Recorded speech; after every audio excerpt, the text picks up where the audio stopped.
দেখুন এই যে জগাই মাধাইটাকে আগে জানতে হবে। জগাই মাধাই কি, কেন তিনি উদ্ধার হতে আসলেন?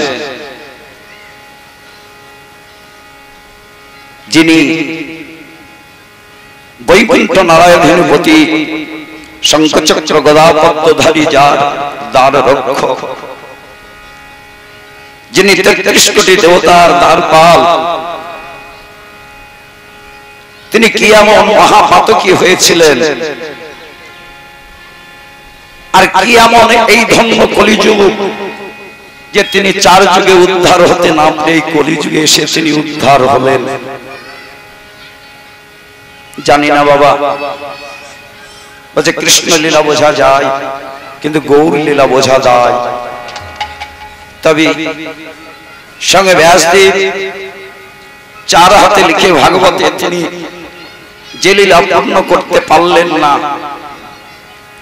সেই লীলা জগৎকে কৃপা করলেন কেমন ভাবে দেখুন। শিবাসঙ্গনী শিবাসের ভগিনী নারায়ণী নিত্য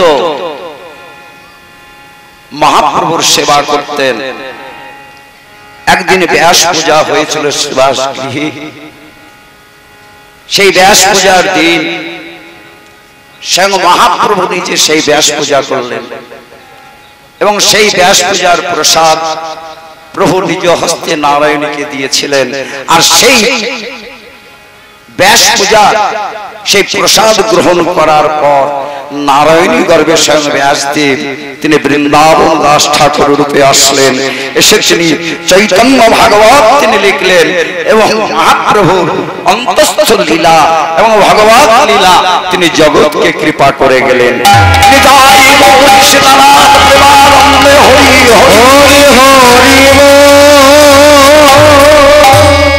হরে বিভা প্রেম সিন্ধু গোরাচা গোরাচা ও হে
প্রেমের রক্ষা আয়া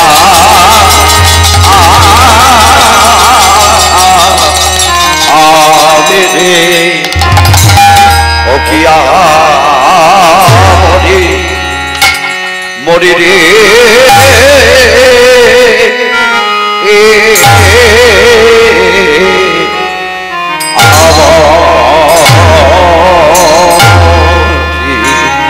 আরে আরে আরে প্রেম সিন্ধু সিন্ধু গোরা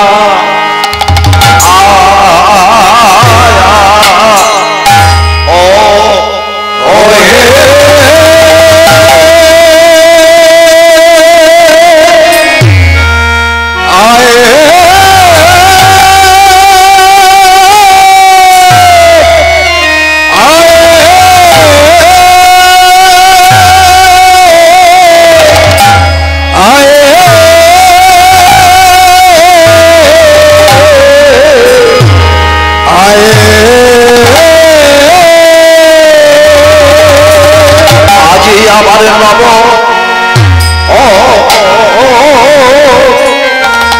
নবদ্বীপে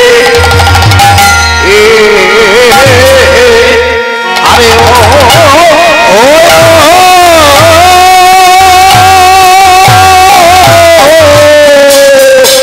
আজ নব নবদ্বীপে কে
প্রেমে সিন্ধু গোরা চা আজ পাতিয়া প্রেমের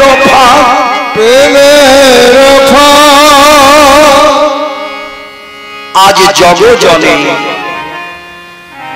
আজ মোহিত করিল প্রেম সিন্ধু গোরা চা তিনি প্রেমের সিন্ধু অর্থাৎ তিনি প্রেমের সমুদ্র পাতিয়া প্রেমের শুধু প্রেমের ফাঁদ পাতলেন তাই নয় সেই সঙ্গে ওই না জগজনে ওই প্রেম ফাঁদে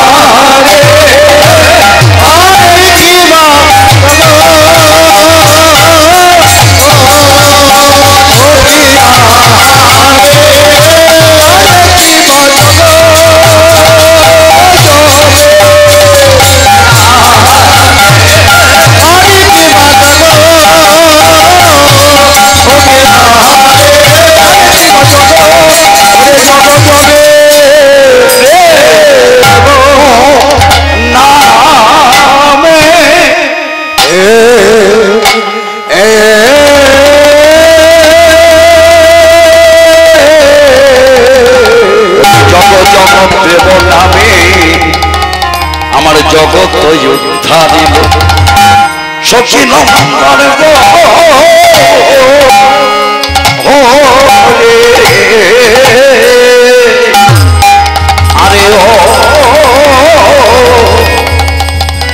এই নামে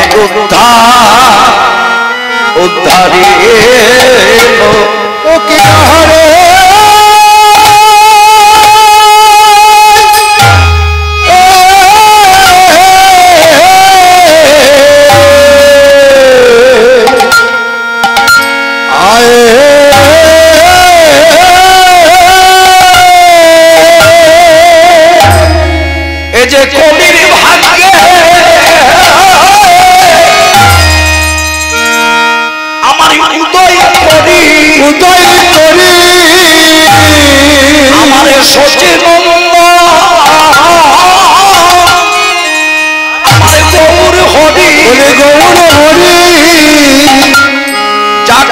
যুগে হয় নাই রে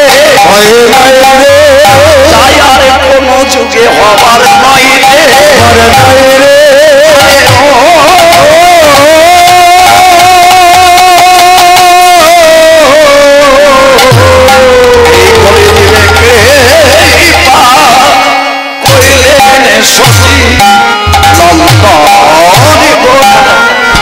আমার কুটির ভাগ্যে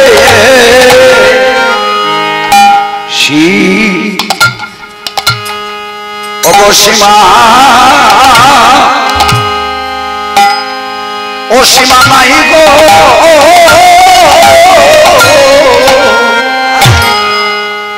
এত ধন্য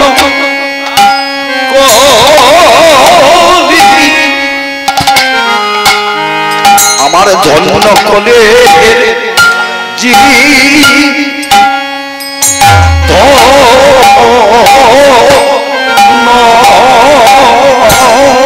আজ কলে ভাগ্যে মা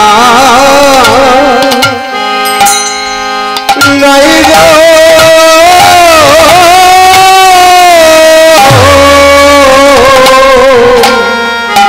যে ধন্য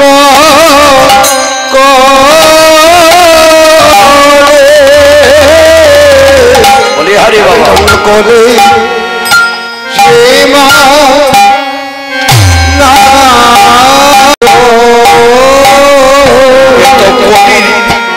ভাগ্যে সীমা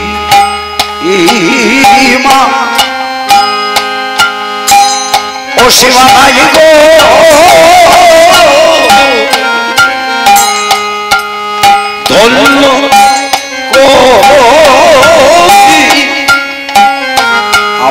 ধন্য কবি জি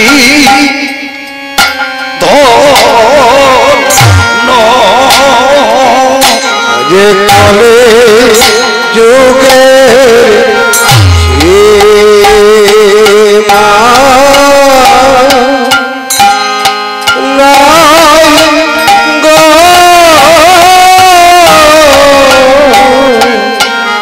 যে ধন্য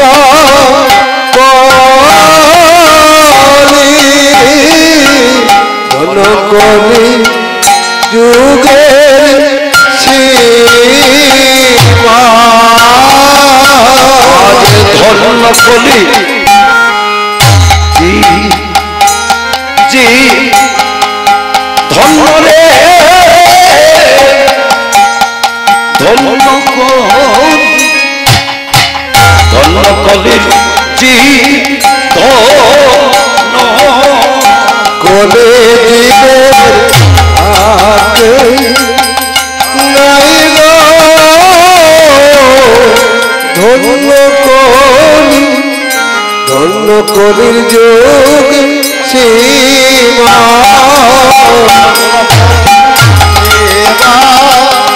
নাই গো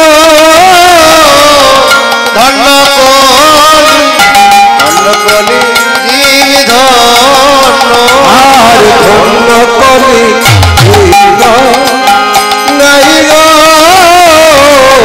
ধন্য কলি জীব ধন্য ভাগ্যের সীমা নাই গো ধন্য কলি জীব ধন্য গোদের ভাগ্যে সীমা নাই গো ধন্য কলি গোদের জীব ধন্য গোদের ভাগ্যে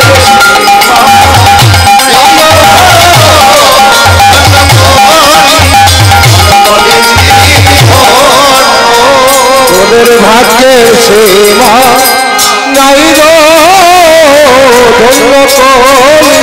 ধন্য কলি জীব ধন্য কলির ভাগ্যের সীমা নাই গো ধন্য কলি জীব ধন্য তোদের ভাগ্যের সীমা নাই গো ভগবীর ধন্য কলি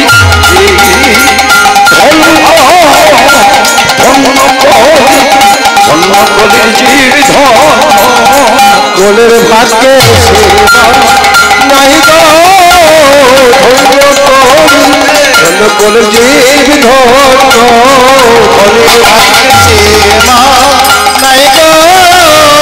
ধন্য কোলের ভাগ্যে সীমা নাই গো ধন্য কোলের জীব ধন্য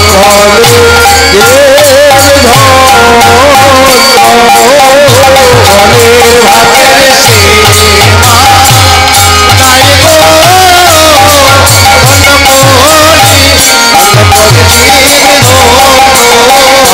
কোলের ভাগ্যের সীমা নাই গো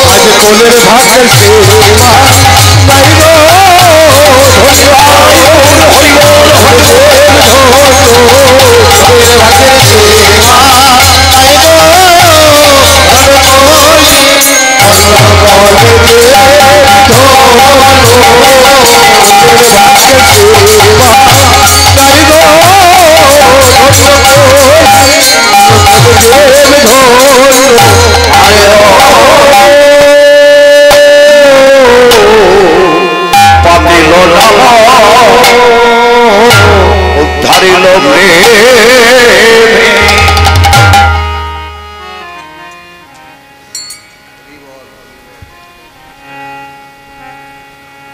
গোলকঞ্চ পরিত্যক্ত লোকানন্ত ত্রাণ কারণ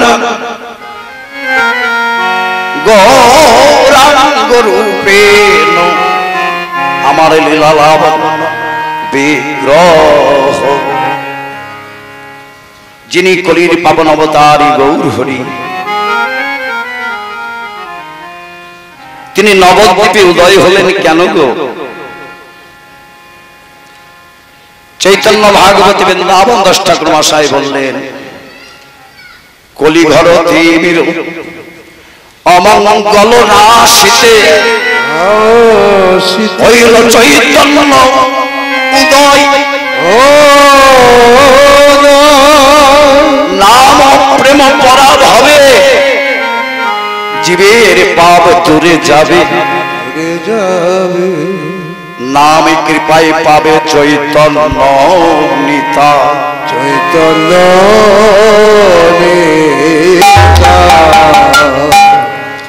এই যে কলিযুগ, এই কলিকে অনেকে পাপময় যুগ বলে,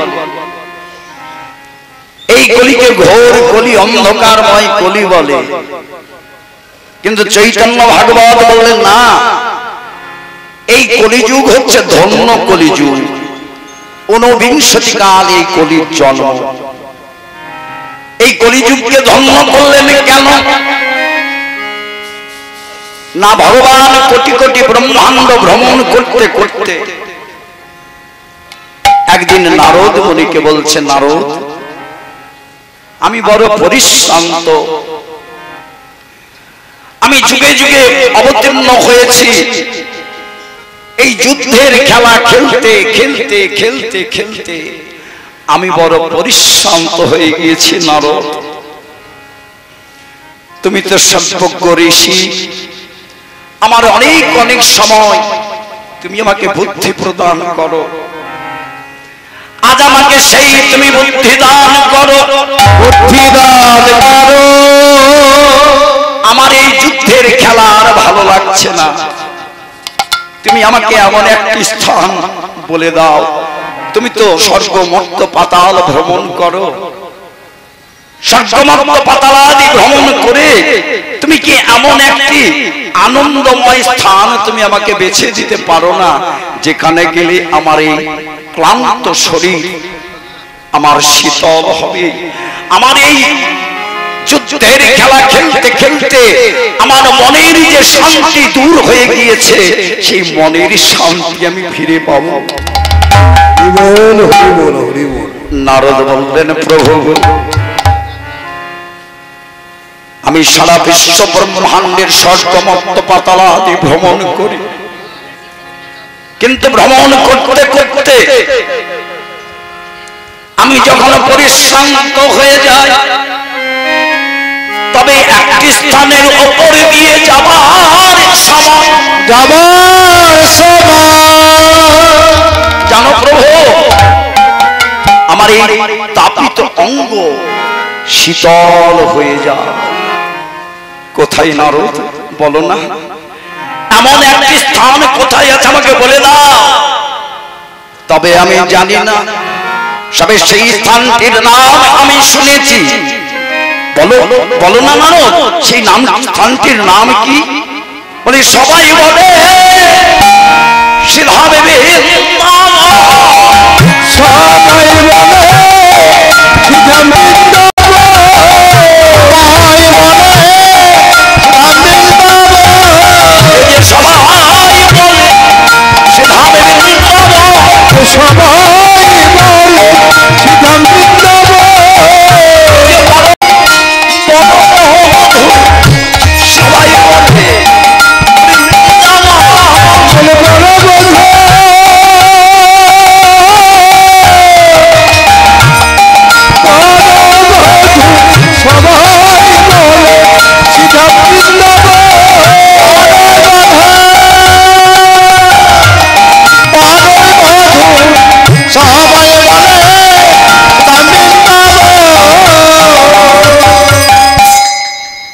সবাই বলে সে মধুময় স্থান, তাই স্থানটির নাম হলো মধুময় শ্রী বৃন্দাবন। আমি যাব না, তাই তাই তিনি শঙ্খ চক্র গদা পদ্ম পরিত্যাগ করলেন, ধনুর্বাণ পরিত্যাগ করলেন।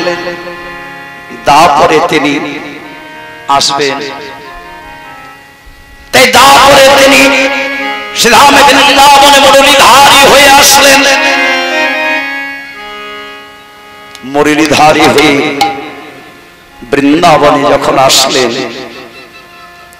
তাতেও শান্তি পেলেন না। কারণ তিনি তো জগতে কেবল লীলাময় পুরুষ নয়,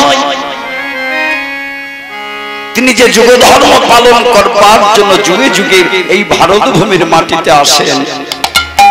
গীতায় বললেন অর্জুন কি, যদা যদা হি ধর্মস্য গ্লানির্ভবতি ভারত অভ্যুত্থানম অধর্মস্য তদাত্মানম সৃজম্যহম পরিত্রাণায় সাধুনাং বিনাশায় চ বস্তুতং ধর্ম সংস্থাপনায় সম্ভবামি যুগে যুগে।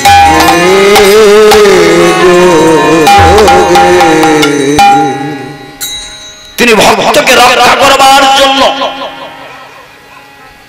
তিনি যে কেবল লীলাময় হরি তাই নয় গো মা, তিনি যুগ ধর্ম পালন করবার জন্য, ভক্তকে রক্ষা করবার জন্য বারবার এই ভারত ভূমির মাটিতে আসেন। তাই দাপর লীলায় তিনি সেখানেও তিনি যুদ্ধ করলেন। কোথায়? সেই কুরুক্ষেত্রের মাঠে। সেখানেও যখন যুদ্ধ করলেন, সেই 18 দিন যুদ্ধের পর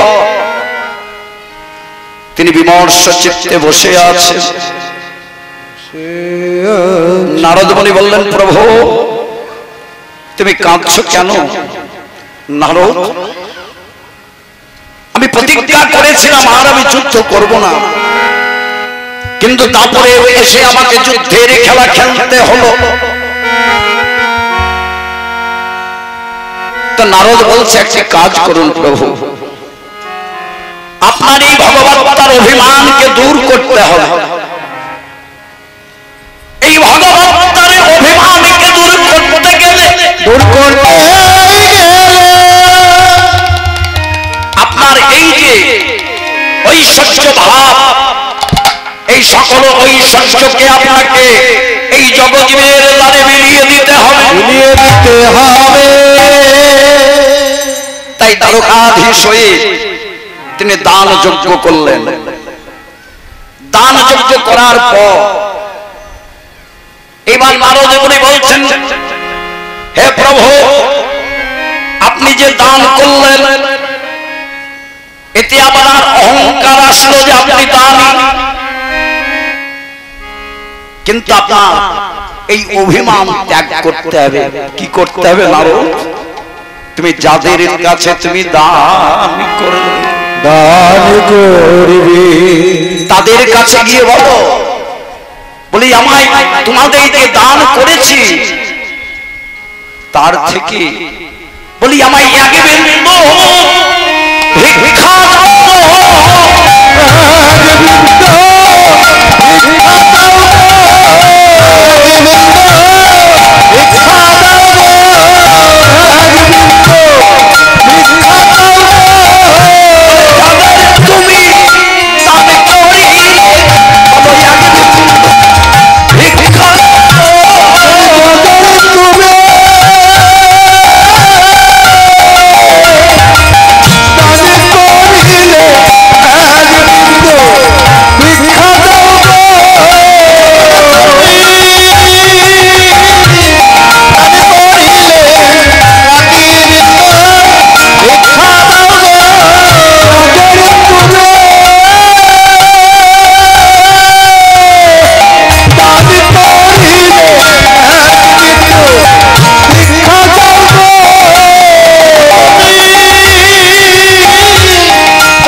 প্রভু বলছে নারদ, হরিবল হরিবল, এ কি কথা বলছো তুমি?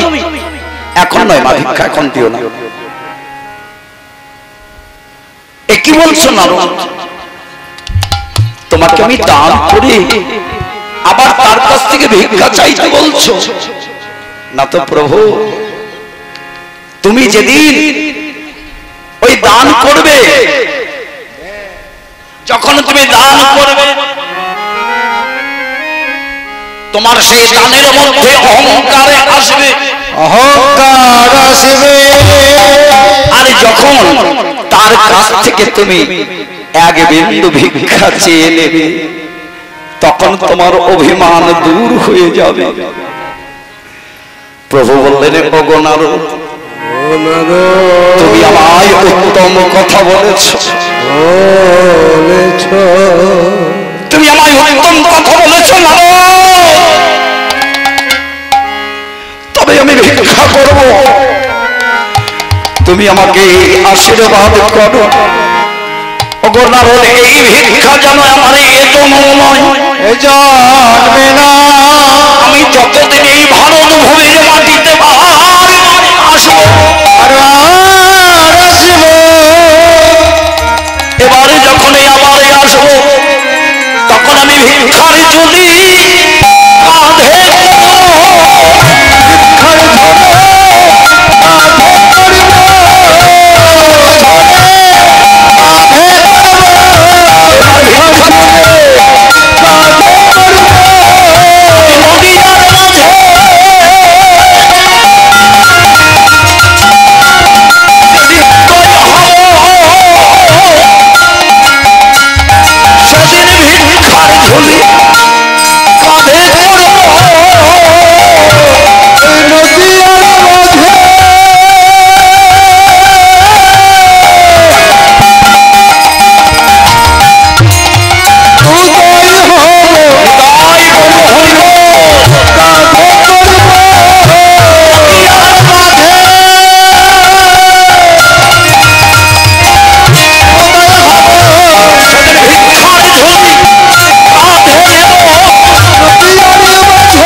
শূন্য হয়ে যাবে। তাই প্রভু সেই দান যজ্ঞে ওই সুর নর মণিগণ, শুধু তাই নয়, স্বর্গ মর্ত পাতাল ত্রিজগতে সকলকে আহ্বান করেছিলেন। আর দান যজ্ঞে যত দান করেছিল, সবার কাছে ভগবান শ্রীকৃষ্ণ সেই দিন নিজে আঁচল পেতে ভিক্ষা করেছিলেন। তুমি আমাকে আশীর্বাদ করো, এই ভিক্ষাই যেন আমার জীবন হয়ে যায়।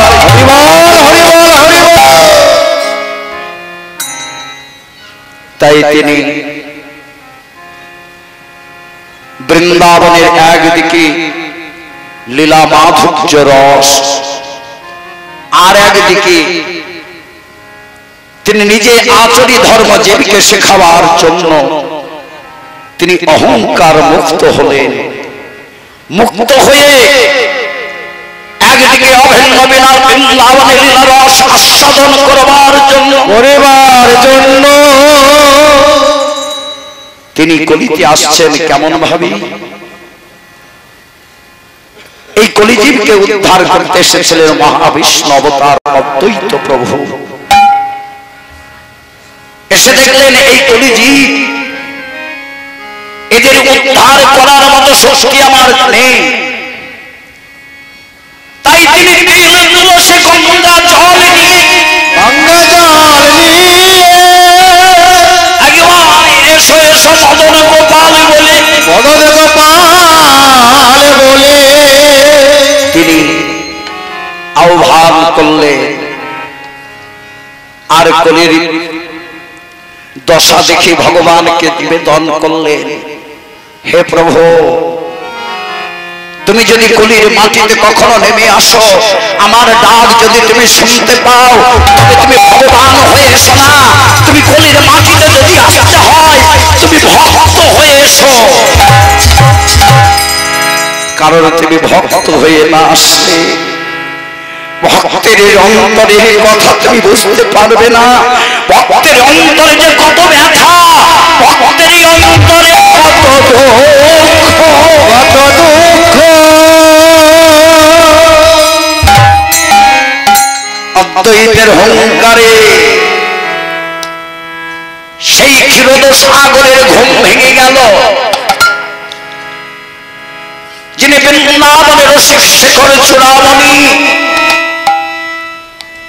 তিনি রাধা রানীকে বলছে, রাধে শুনতে পেয়েছো? কলির আর্তনাদ তুমি শুনতে পেয়েছো রাধে? আমাকে তুমি বিদায় দাও, আমাকে যে যেতেই হবে। আমি যে সর্বজীবের মূলাধার, আমি যে ভক্ত অন্তঃপ্রাণ, অন্তত ভক্তের জন্য আমাকে একটু তুমি বিদায় দাও রাধে। রাধানী বললেন, হে মাধব, রাধে যখন কোনো মহাসংকট এসে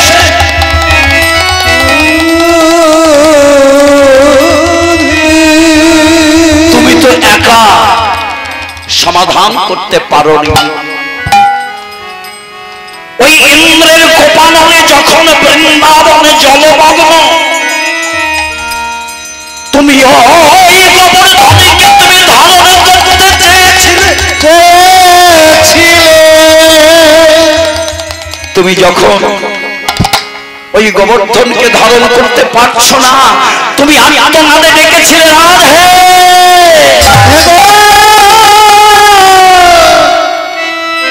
রাধে। আমি তৎক্ষণাৎ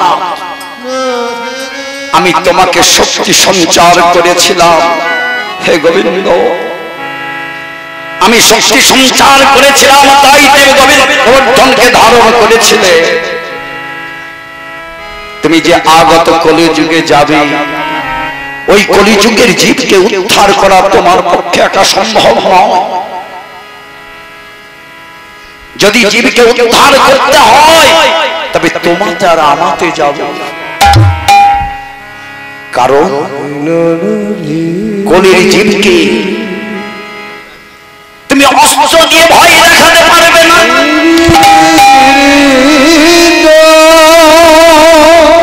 ওই কলির জীবকে তুমি বিনাশ করে উদ্ধার করতে পারবে না। একমাত্র যদি একটু এই প্রেম যদি জীবকে দাও, ওই জীব প্রেমেই উদ্ধার হয়ে যাবে। চলো মাধব, এবার কলিজীবীকে উদ্ধার করবার জন্য তোমাতে আর আমাতে যাব। কেমন ভাবে যাবে রাধে? কেমন ভাবে যাবে? যাবো জানো? বলে অন্তে কৃষ্ণ বাইরে রাধা, কৃষ্ণ বাইরে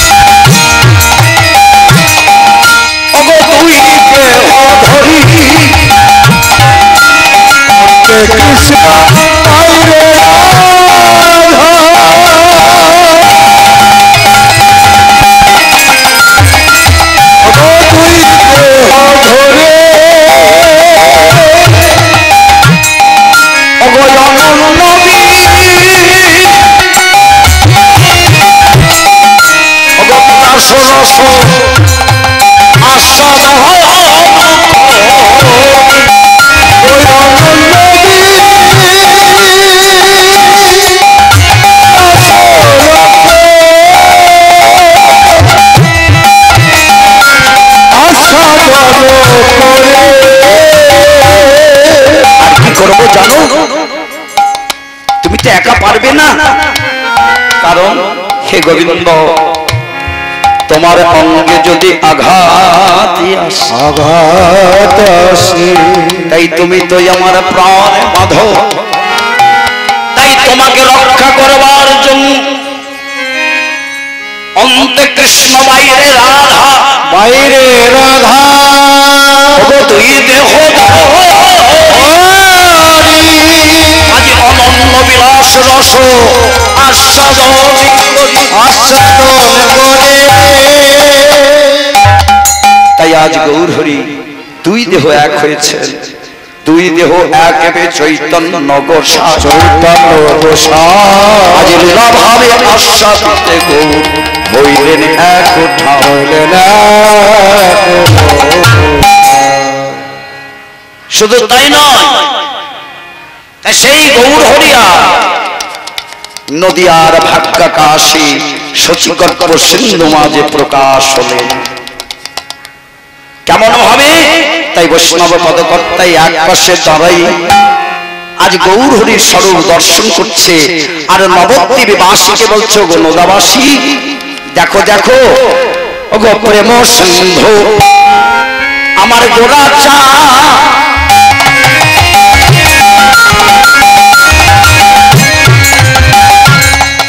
ওগো পাতিয়া আছে প্রেমের কথা,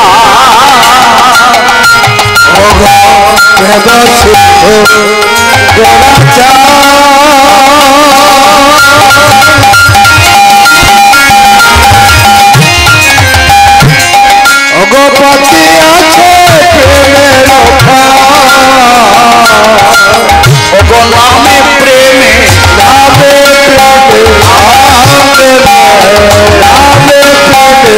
আজ জগৎ পারলো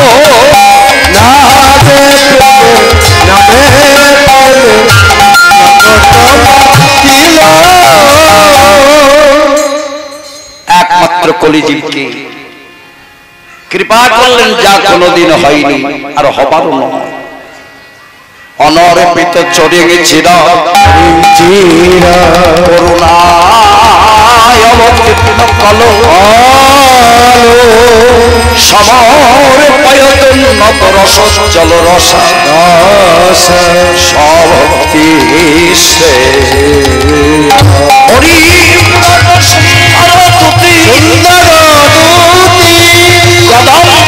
সন্দীপিত সরারিলয় স্কন্দরে সুরত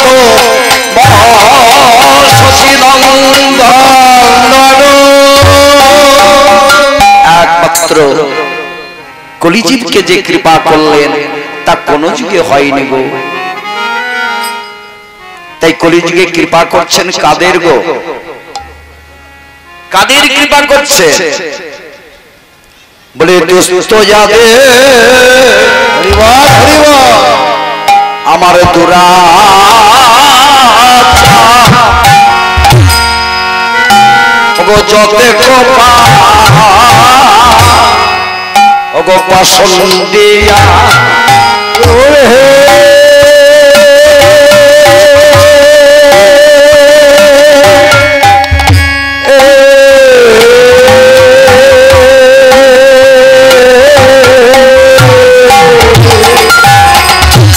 আমার দুষ্ট যাবে ওগো বাবা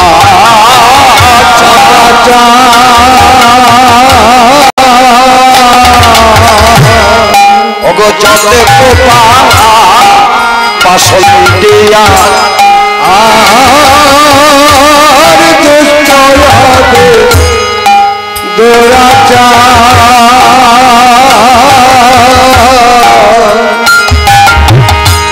ওই যত পাশন্ডে আপাতা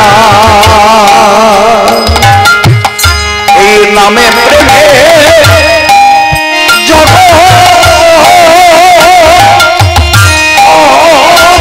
পাতিল নামে প্রেমে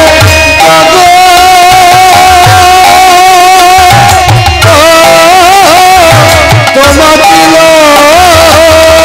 আনন্দ ধরে না ধরে না আনন্দ ধরে না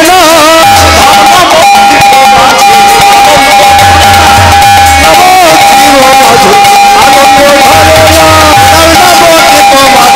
আনন্দ ধরে না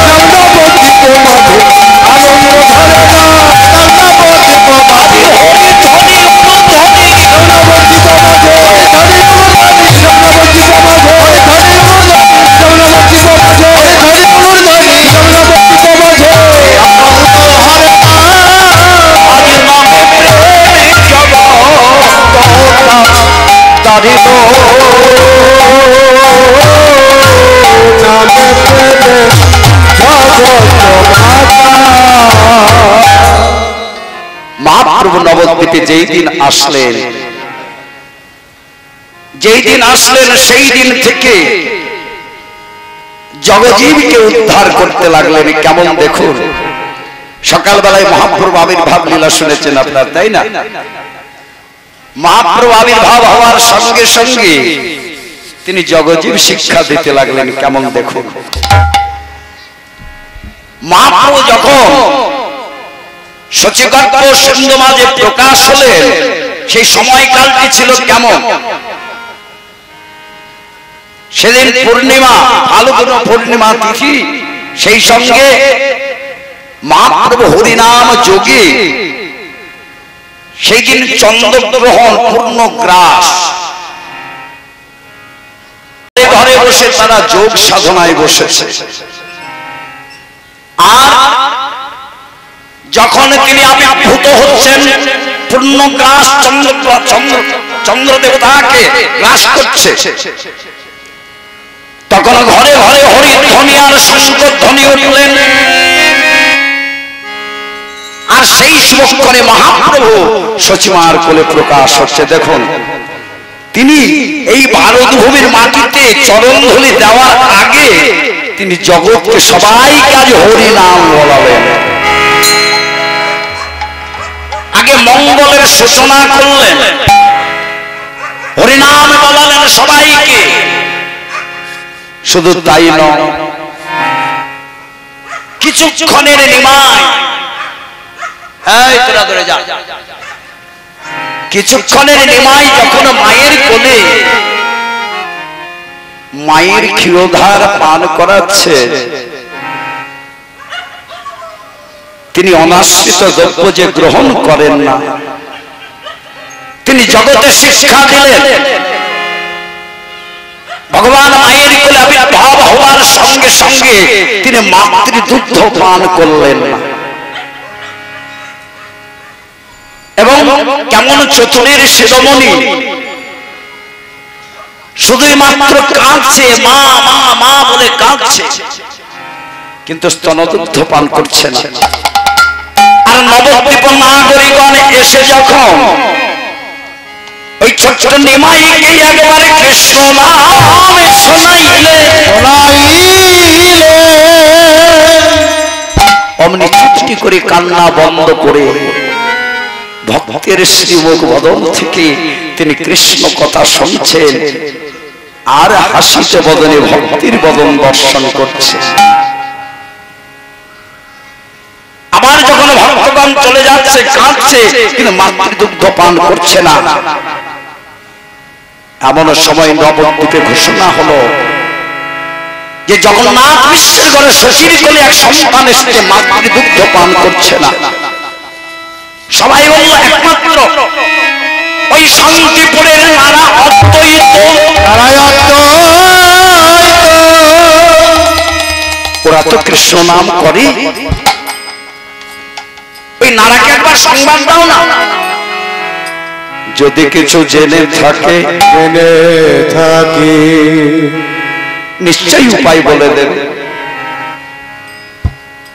অদ্বৈতাচার্যকে সংবাদ দিলেন।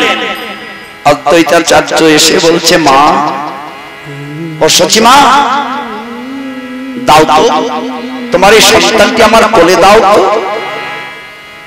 অদ্বৈতাচার্য মহাপ্রভুকে কোলে নিয়েছে, নিয়ে ঘরের ভেতরে দ্বার বন্ধ করে বলছে, কি হে, ওহে আমার আনা ঠাকুর, ওহে আমার ভজনের ঠাকুর, কেন তুমি এখনো মাতৃক্ষীরধার পান করো নাই? বলে না প্রভু, বলো না। বলছে, সীতানা, আমার মায়ের যে এখনো দীক্ষা হয় না, আমি কেমন করে ওই অনাশ্রিত দ্রব্য আমি গ্রহণ করব? অনিবেদিত দ্রব্য আমি কেমন করে গ্রহণ করব? যাও, আমার মাকে আগে তুমি নাম মন্ত্রে দীক্ষা দাও। সচিমা তোমার মা বলা ধরেনি মা, এখনই তোমার স্তনক্ষীর ধার পান করবে। যাও মা, তুমি এখনই পতিত পাবন মা গঙ্গায় গিয়ে স্নান করে এসো। সচিমা তাড়াতাড়ি করে পতিত পাবনে মা গঙ্গায় গেলে, পতিত পাবনে মা গঙ্গায় স্নান হয়ে পবিত্র হয়ে এসে বলছে, ওগো অদ্বৈতাচার্য, বলো এবার কি করতে হবে? তুমি আমার কাছে এসো। কানে কানে বলে দিলে, বলো হরে কৃষ্ণ হরে কৃষ্ণ কৃষ্ণ কৃষ্ণ হরে হরে, হরে রাম রাম রাম হরে হরে। সচিমা এই মহামন্ত্র স্মরণ নিলে,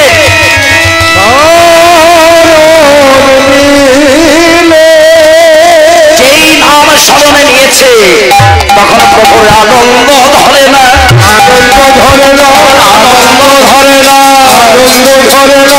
মায়ের ধারে পানি করে আনন্দ ধরে না, মায়ের সুন্দর পানি করে আনন্দ ধরে না, করে আনন্দ ধরে না। মায়ের ধারে পানি করে আনন্দ ধরে না, মায়ের ধার পানি করে আনন্দ ধরে না, মায়ের ধারে পানি করে আনন্দ ধরে না, মায়ের ধার পানি করে আনন্দ ধরে না।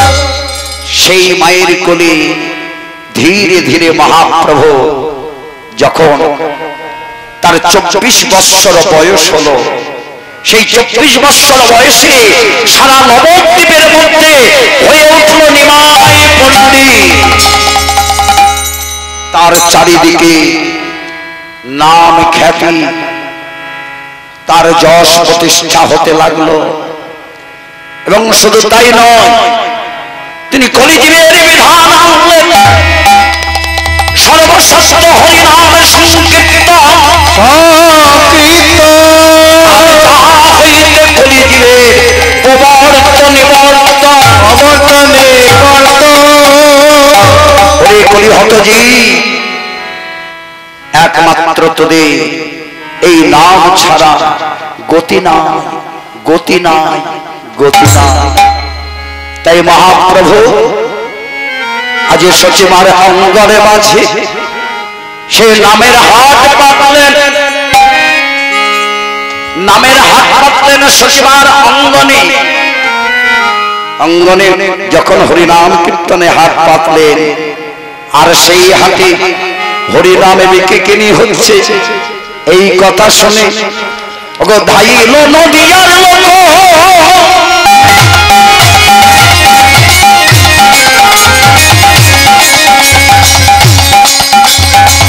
ওই হরিনাম শুনিবার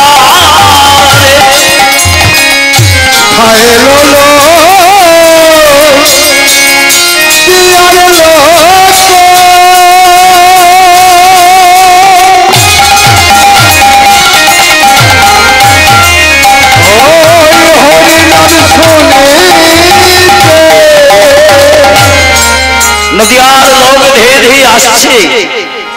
আর সচিমার অঙ্গনে যখন হরিনাম শুনতে পেলে, আর সেই হরিনাম শুনে নবদ্বীপে মনে মনে ভাবছে, আহা ও সচিমা, তোমার নিমাই কি জাদু জানে নাকি গো? তোমার নিমাইয়ের ওই হরিনাম শুনি জানি আমাদের তাপিত হৃদয় যেন জুড়াইয়ে জুড়াইয়ে গেল।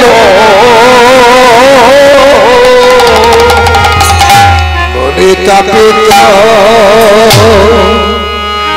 তাপিত হৃদয়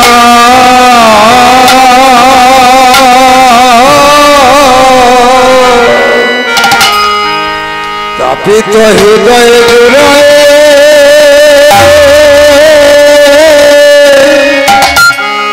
জুড়ায় গেল।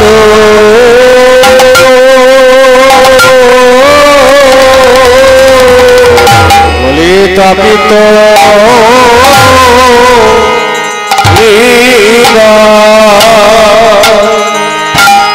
তাপিত হৃদয় জুড়ায়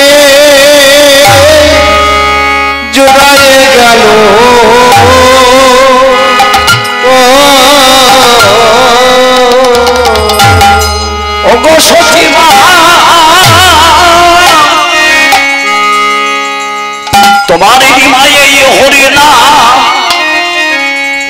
নামে শুনে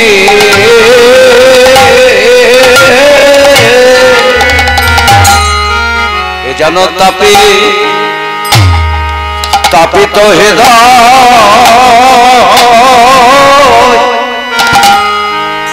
হৃদয়ে জুড়ায়ে জুড়ায়ে গেল তোমার নিমায়ে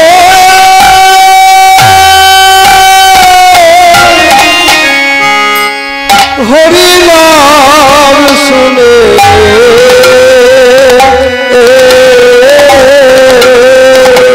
সচিমা ও সচিমা তোমার নিমাই কি জাদু জানে নাকি গো? তোমার নিমাই যখন হরিনাম করে তখন যেন আমাদের তাপিত হৃদয়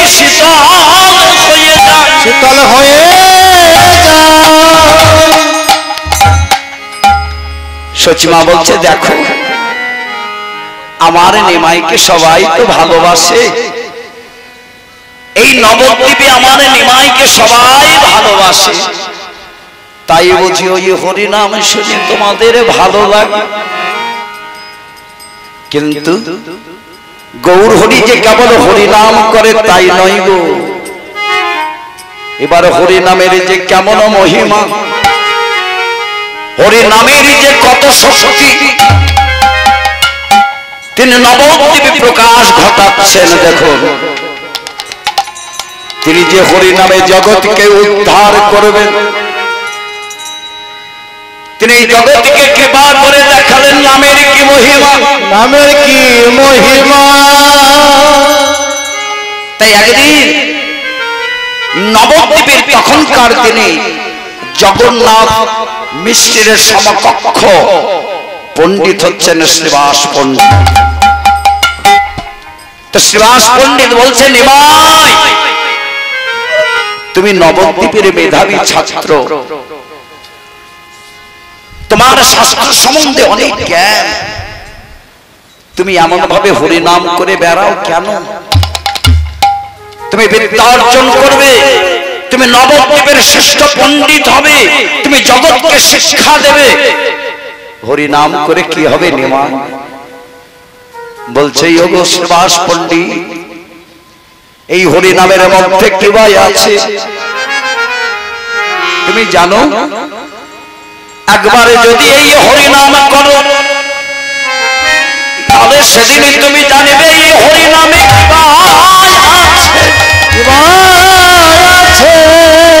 হরিনামে কি আছে জানো? একবার বলো রে, একবার বলো রে, মধুমাখা কৃষ্ণ বলো রে, একবারে বলো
কি বলছে যে এই নাম যদি গুরুর চরণ ধরে একবার জপ করা যায় তাহলে কি হবে না, পারে যেতে দরিয়া, দরিয়া অর্থে নৌকা।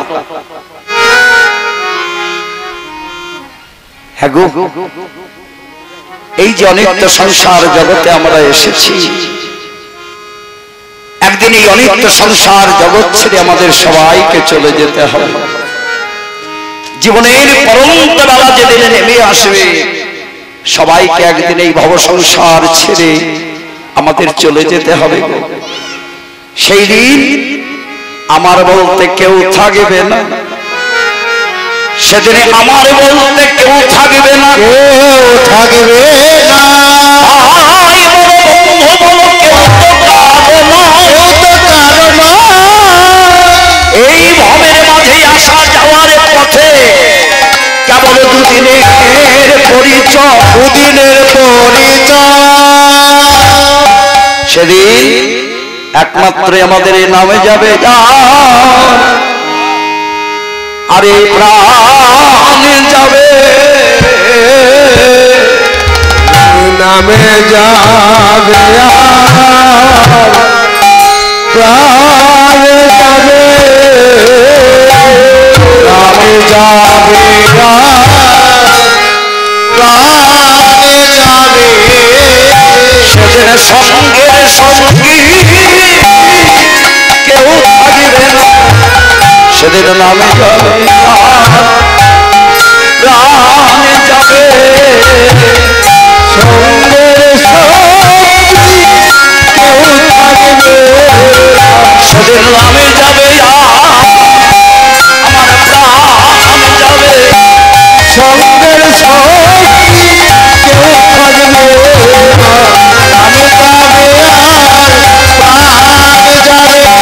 সঙ্গের সঙ্গী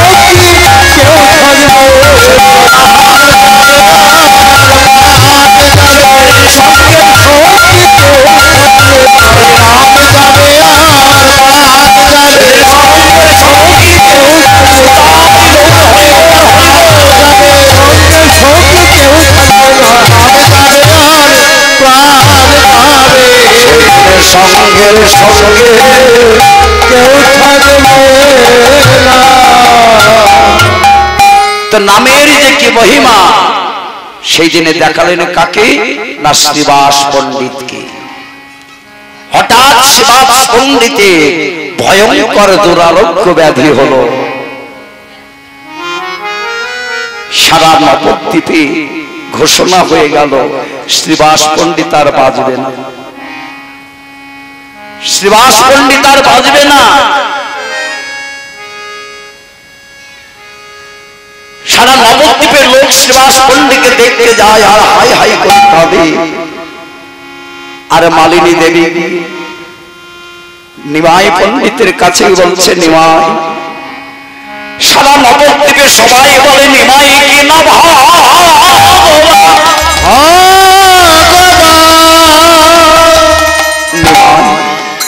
বলে দাও না,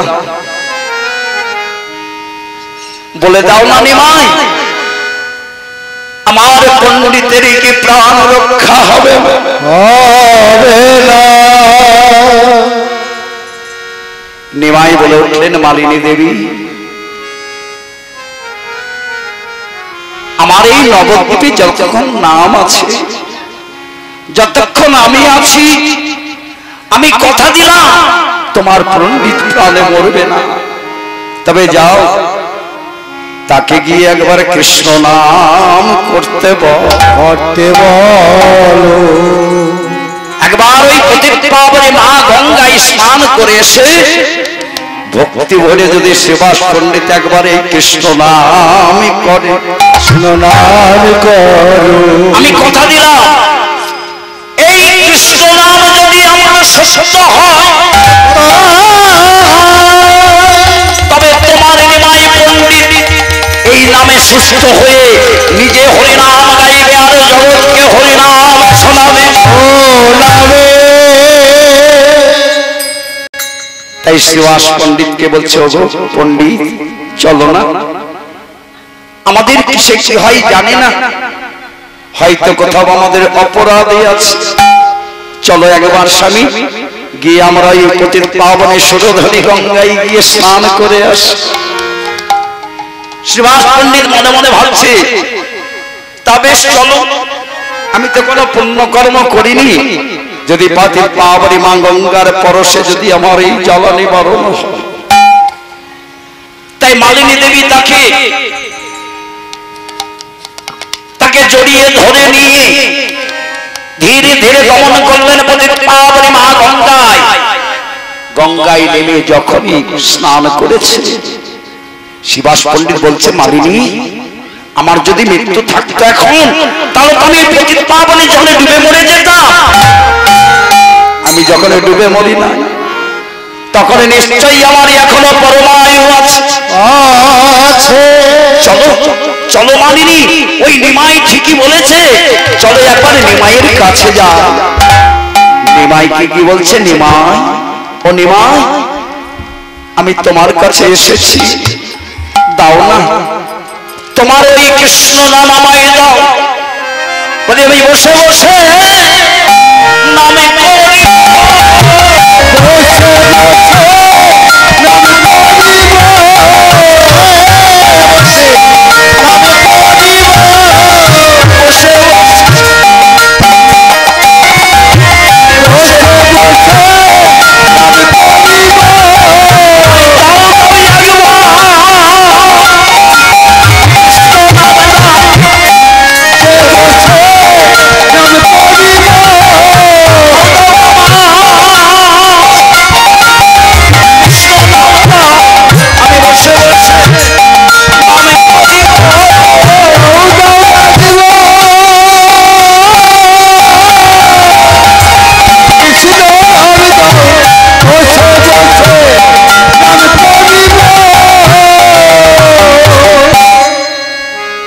নিমাইকে বলছে, নিমা দাও।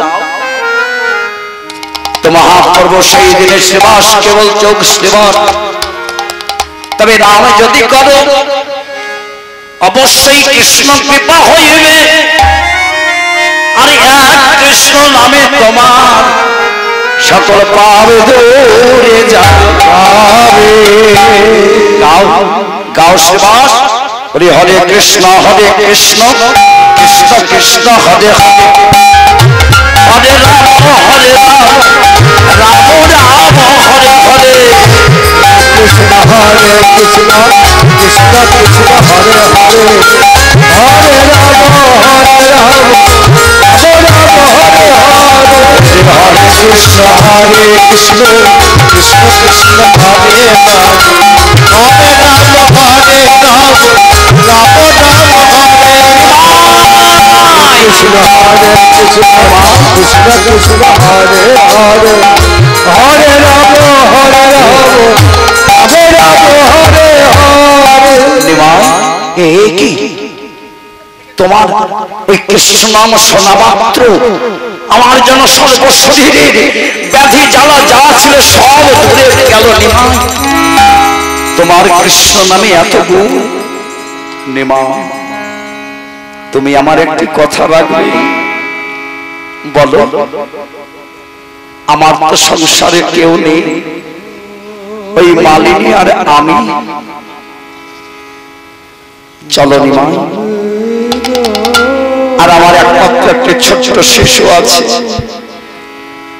তুমি নিমাই যদি আমার অঙ্গনে হরি নাম কর, হরি নাম কর,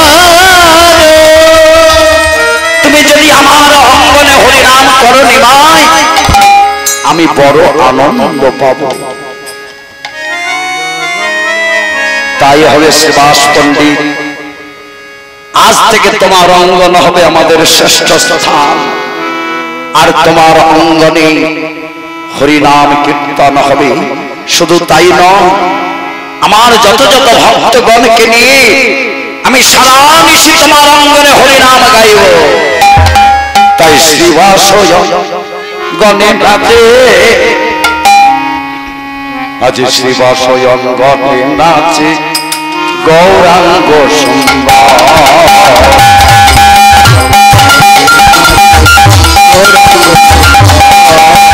আমার শ্রীবাস অঙ্গনে নাচে গৌরাঙ্গ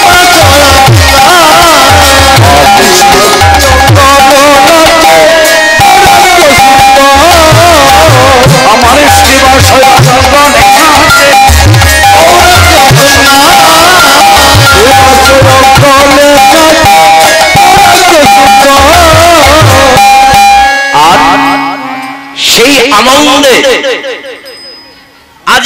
সঙ্গনে হরিনাম হচ্ছে এই কথা শুনে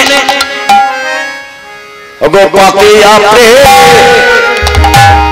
ওগো নামের ভাব আমার নামে দিলা আমার গোরা চা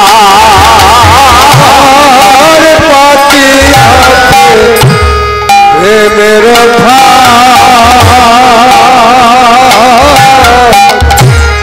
আমার নামে গোরা চা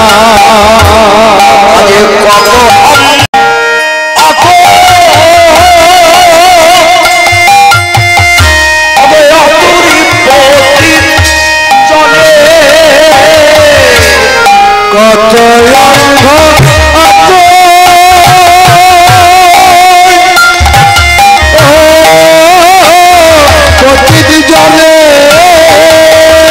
জলে কৃষ্ণ নাম শিক্ষা আমার পাপি আমার উদ্ধারিলা হরে কৃষ্ণ কর্মে দিও কত পাপি পাপি উদ্ধারিয়া আজ নবদ্বীপ বললেন হাতের ভগত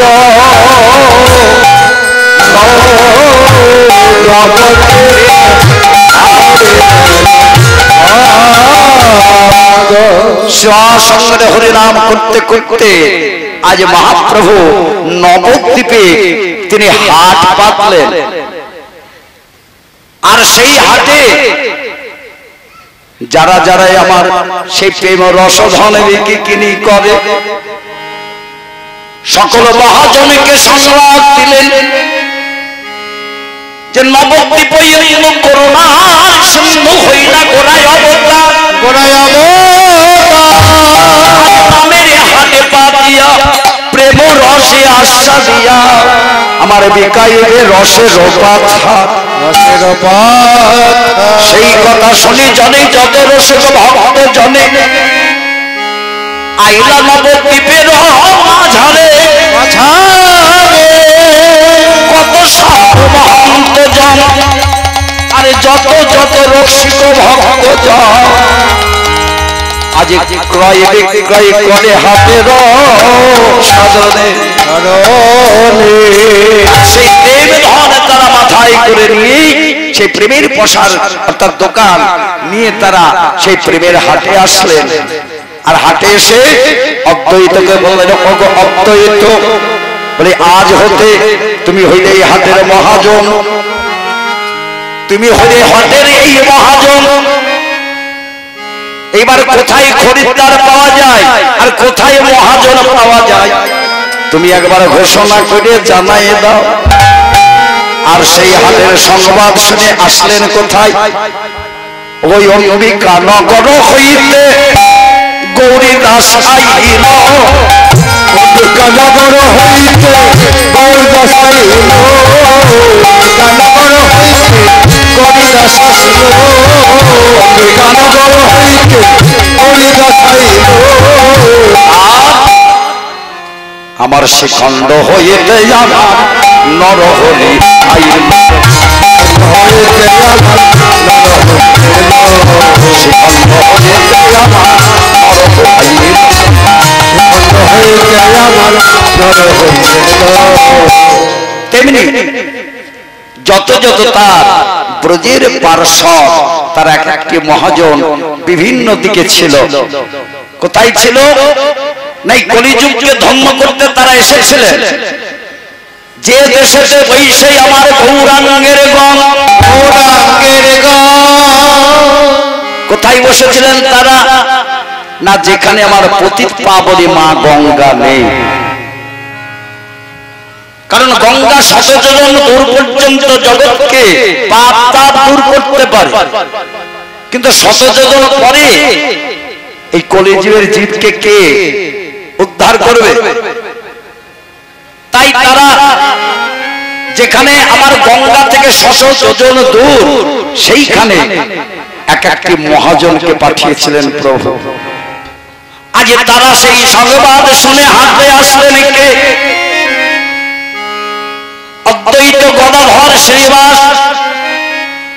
বাসুদেব দত্ত, গোবিন্দ দাস, মুকুন্দ নরহরি, আজ তারা এক একটি মহাজন এসে বসলেন। আর সবাই যখন বিকিকিনি করছে, হরি নামে প্রেমের রস বিকিকিনি হচ্ছে, এমন সময় প্রভুকে বললেন, প্রভু যা বিকিকিনি হলো আজ থাক, আবার বিকিকিনি হবে। প্রভু আজ আমরা ঘরে যাই। তাই আবার তারা সন্ধ্যাবেলায় শ্রীবাস অঙ্গনে কি আজ তারা হরিনাম কীর্তনে মত্ত হলেন, হরিনাম কীর্তন গাইছে। আর এমন সময় হরিনাম কীর্তন গাইতে গাইতে শ্রীবাসকে বলতে, শ্রীবাস শ্রীবাস, আজকে আমার বড় আনন্দ প্রভু। কেন প্রভু তোমার এত আনন্দ? বলি আজ নবদ্বীপে এক বড় মহাজন এসেছে, নবদ্বীপে বড় মহাজন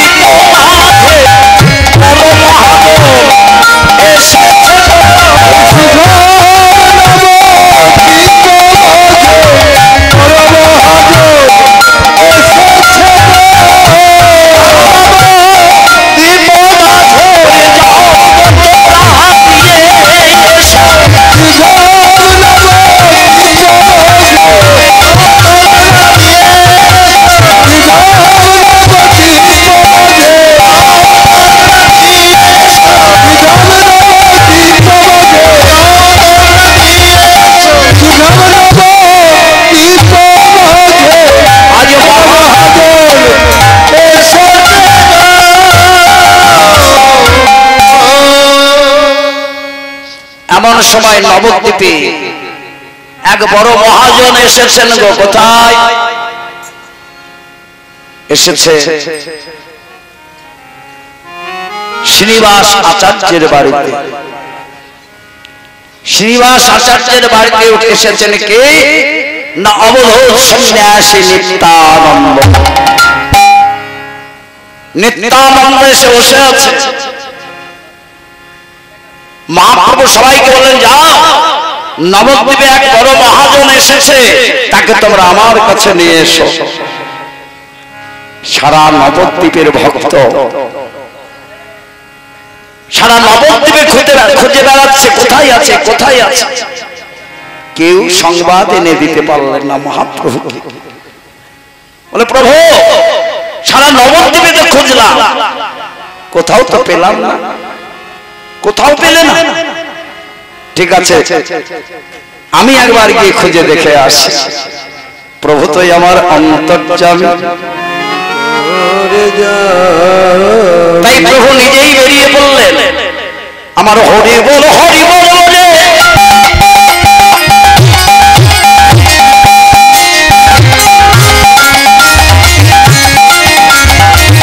প্রভু আমার ছবিরা ছবি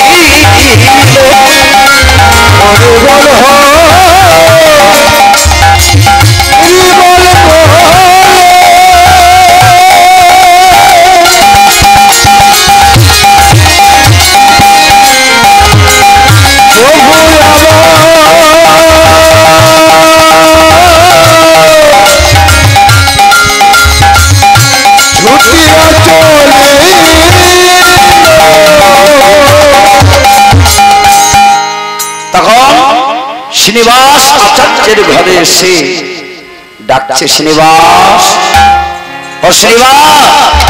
কে? গৌরহরি। গৌরহরি তুমি এসেছো প্রভু?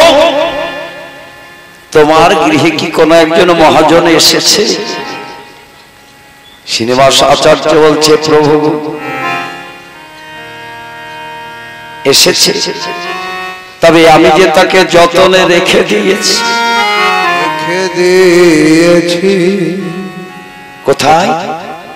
আমার শ্রী মন্দিরে। দাও, আমাকে একবার দর্শন করতে দাও। এইবার সঙ্গে সঙ্গে শ্রীনিবাস গৃহের দ্বার যেই খুলে দিয়েছে, নিত্যানন্দ প্রভুকে দেখে প্রভুর আনন্দয়া ধরে না রে, আনন্দয়া ধরে না রে, আনন্দয়া ধরে না রে। আমার দাদা নিত্যানন্দকে দর্শন করে প্রভুর আনন্দয়া ধরে না রে, রাজা নিত্যানন্দকে দর্শন করে আনন্দয়া ধরে না রে। নিত্যানন্দকে দর্শন করে আনন্দয়া ধরে না রে। সঙ্গে সঙ্গে শ্রীনিবাস আচার্যের মন্দিরে দ্বার বন্ধ করে দিলেন। এইবার নিত্যানন্দর মহাপ্রভু দুইজনে যখন আলিঙ্গন করছে আর গবাক্ষের দ্বার শ্রীনিবাস আচার্য দর্শন করছে, একই এতই আমার ওই অবধূত সন্ন্যাসী আর আমাদের নদীয়ার নিমাই এই গবাক্ষের দ্বার দিয়ে দেখছে নাকি, দেখলেন কি এই যে বৃন্দাবনের বলরাম কৃষ্ণ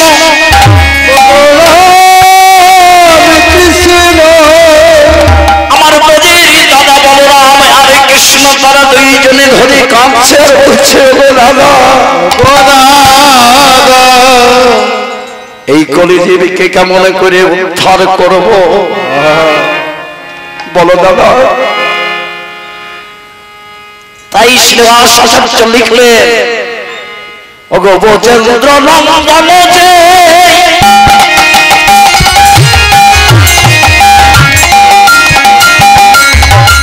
আমার দেখো দেখো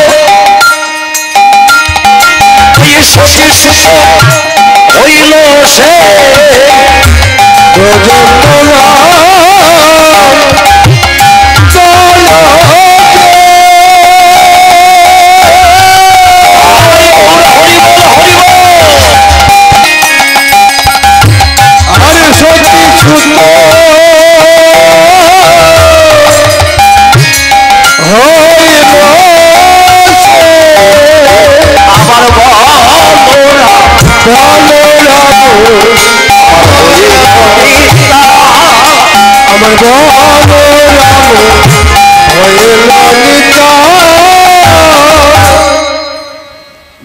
নন্দন যে সতীশত হইল সেই বলরাম হইল নিতাই।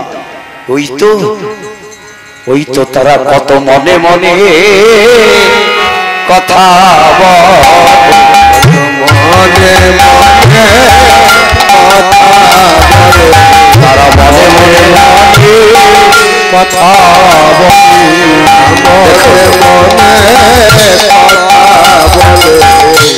কৃষ্ণ লীলা বোঝা যায় কিন্তু গৌর লীলা বড় বোঝা যায় গো। কৃষ্ণ লীলা কাঁচা রস্ত সবার ভালো লাগে, কিন্তু গৌরকে যে না জানে সে ব্রজলীলার কিছুই জানে না। কৃষ্ণলীলা করা যায়, দু চারখানা পদ মুখস্থ করে একটা পর্যায় সাজিয়ে করা যায়, কিন্তু গৌর লীলা অত সহজ জিনিস নয়। সাক্ষাৎ ভজন ছাড়া আর ভাগবত কৃপা ছাড়া এই গৌর লীলা বর্ণন করা অসম্ভব। কারণ গৌর লীলা হচ্ছে নির্যাস রস। যেমন দুধের বিকারত্ব হচ্ছে দই, আবার দইয়ের বিকারত্ব হচ্ছে কি নবনী, আবার নবনীর বিকারত্ব হচ্ছে ঘি, উত্তম মধুর বস্তু। তদ্রূপ ওই মধুর বস্তু হচ্ছে আমার গৌর লীলা। সাধারণ বুদ্ধির নয়, গৌর লীলাকে জানতে গেলে তার ভাব সমুদ্রে ডুবতে হবে। তিনি যে ব্রজেন্দ্র নন্দন হরি যিনি আনলেন অদ্বৈত আচার্য, তিনি চিনতে পারলেন না। আবার আবার শ্রীনিবাস আচার্য যখন ধরে ফেলল, কাকে কখন যে গৌর কৃপা করে তার প্রভাব সেই জানে, সেই জানে। এই যে নামের প্রচার করতে আসলেন, প্রেমের হাট বসালে, এ নাম বিতরণ মহাপ্রভু একা সম্ভব নয়। তাই তার সপার সব সঙ্গে আসলেন, দাদা বলরাম আসলেন, এসে তখন মহাপ্রভু দাদা নিত্যানন্দকে পেয়ে নবদ্বীপে ধ্বনি উঠল আর বলছে, অব নবদ্বীপে বাসী গৌরী কৃপা ক্ষমতায় আমার নিত্যানন্দ কৃপাময়, যারে নিতাই একবারে কৃপা করিবে, এহ পরকাল দুকালের পাপ এক নিতাই কৃপাই যাবে। কারণ নিতাইয়ের এত কৃপা, এ জন্ম শুধু নয়, জন্ম জন্মান্তরের যদি কোনো পাপ থেকে থাকে এক নিতাই কৃপাই সবাই দূর। তাই নিত্যানন্দ প্রেমের দাতা, গৌরাঙ্গ প্রেমের এইবার নামের কৃপা জগজীবে করিবে বিতরণ, করিবে বিতরণ। তাই নিত্যানন্দ প্রভুকে সঙ্গে নিয়ে মহাপ্রভু আসলেন কোথায়? শ্রীবাসের ঘরে। শ্রীবাসকে বলেন, ও শিবা, আজ থেকে তোমাকে আর একটি সন্তান এনে দিলাম, আজ থেকে তুমি নিত্যানন্দের বাপ। আর মালিনীকে বললেন, ওগো মালিনী, ওগো মালিনী, তোমার কাছে আর একটি সন্তান আমি নিতাই এনে দিলাম, এনে দিলাম। এই নিতাইকে তুমি মা হয়ে সেবা করিবে, সেবা করিবে। তাই সেই দিন থেকে নিত্যানন্দ আমার মালিনী দেবীকে মা, ও মা, মা বলে যে ডেকেছেন। নিত্যানন্দ বালক স্বভাবে ধারণ করলেন। তখন মালিনী এমনি বাৎসল্য স্নেহে নিত্যানন্দকে বলছে, আয় বাবা নিতাই, আয়, বল বল তুই কি খেলে আনন্দ পাবি। নিত্যানন্দ বালক স্বভাবে বললেন, মা গো, আমি কতদিন অধরামৃত পানি করি না,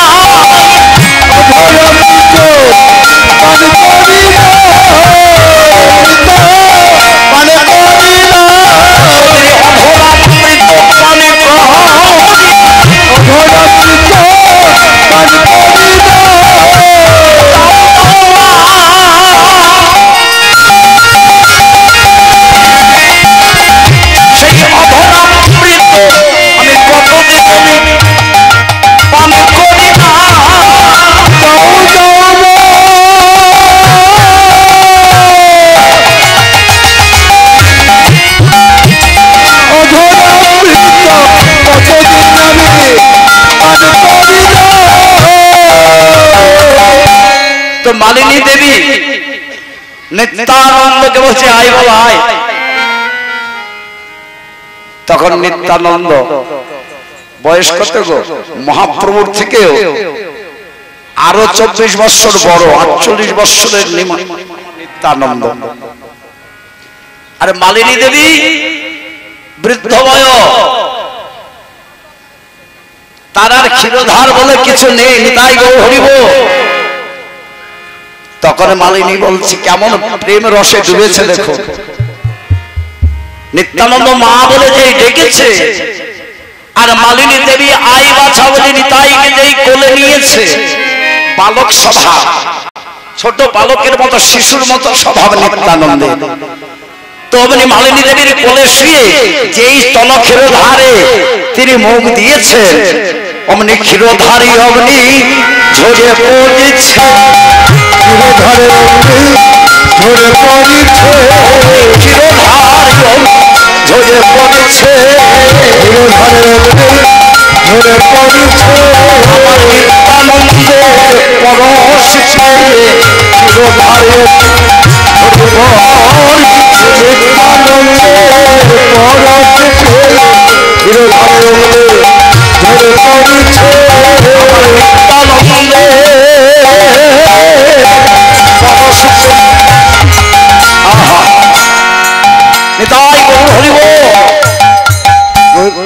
এই যে বড় মধুর, তাই বলছে কৃষ্ণ কথা সমধু যেন রস সর্ব, সেই কথা জীবে না শুনিল ওরে চিত্র পরিকর্ম সম আর বছরের সময় আচরণ সেই পাপী অধঃপাতে গেল। এই যে অমৃতময় কথা গোমা, একটা বৃদ্ধ মহিলা কেউ যদি মনে করে আমি দুগ্ধ পান করবো, দিতে পারবে? পারবে? তো সেই চিন্ময় লীলা, সেই অপরাজিত আমার গৌর গোবিন্দের লীলাকে আজ আমরা তামসকে পরিণত করেছি। কে? আমার এই সনাতন ধর্মের জীব আমরা। আজ আমরা সেটাকে আমাদের রসনার তমগুণের একটা তৃপ্ত বস্তু ভেবে এই হরিনামকে নিয়ে আমরা তাচ্ছিল্যের পথে চলে এসেছি। কথাটা বলতে বড় কষ্ট হয় গোমা। এই গৌর গোবিন্দের লীলা শোনার মানুষ নেই, যার জন্য রাধানী বলেছিলেন ওরে অমলা ওরে বিমলা, এই জগতে এই সংসারের কথা শোনার মানুষ অনেক আছে, কিন্তু কৃষ্ণ কথা শোনার মতো মানুষ পেলাম না। তোরা যখন এসেছিস আমার কাছে বসে শোন। এখনই এখানে যদি একটি রসের হাট বসতো প্যান্ডেল বোঝাই হয়ে যেত, কিন্তু অত সহজ কথা নয় মা। কৃষ্ণ কথা অত সহজ কথা নয়। ভাগবতীয় লীলা, ভাগবত সম্বন্ধে যার জ্ঞান নেই, গুরু বৈষ্ণব সম্বন্ধে যার ভাবান্তর নেই, আমার গৌর গোবিন্দের সম্বন্ধে যার চিন্তন নেই, তারা রসে ডুবে থাকবে, এই জগতের রসের সঙ্গে তারা মিশে থাকবে।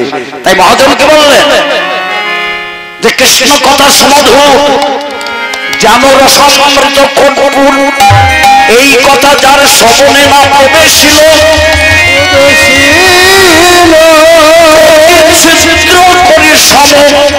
আর পশুর সমান জন্ম, সেই পাপী অধঃপাতে গেল। তার কান্তি কিসের সঙ্গে তুলনা করলেন না? আগেকার দিনে দাস প্রথা যুগে ওই কড়ি দিয়ে বিক্রি কিনে হতো। তো কড়ির মধ্যে 1 কড়ি 2 কড়ি 5 কড়ি এই দিয়ে বিক্রি কিনে হতো। তো তখনকার দিনে কড়ির মধ্যে যেটা ফুটো কড়ি, ছিদ্র কড়ি, সেই কড়ির কিন্তু কোনো মূল্য ছিল না, হাটে বাজারে পথে ঘাটে ঘুরে বেড়াতো। এই কানে যদি কৃষ্ণ কথা না ধরে রাখতে পারি, এক কান দিয়ে ঢুকে গেল, এক কান দিয়ে বের করে দিলাম, ছিদ্র কর্ম। এই কানের কোনো মূল্য নাই। কেমন? তার পশুর সমান। কেমন? ওই পশুতে দেখবেন বাজারে গিয়ে একটা পশুকে যখন কাটছে আর একটা পশু খাচ্ছে, তার কান্নার আর্তনাদ ধ্বনি তার কানে পৌঁছয় না। একজনকে কাটছে আর একজন বসে বসে সে পাতা খাচ্ছে, তার কি আনন্দ। কিন্তু কিছুক্ষণ পর যে তাকেও কাটবে, এটা তার আর সেই চৈতন্য চেতনা।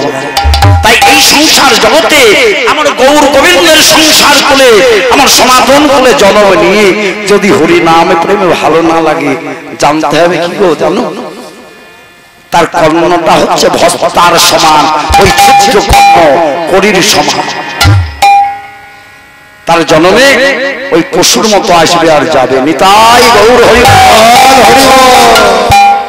তাই যেই দিনে নিত্যানন্দ আমার সেবা সঙ্গনে মানবীর কোলে দিলেন, সেই দিন থেকে নবদ্বীপে কি আনন্দ, কি আনন্দ। তখন নিতাই গৌর দুটি ভাই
বাসুদেব ঘোষ কহে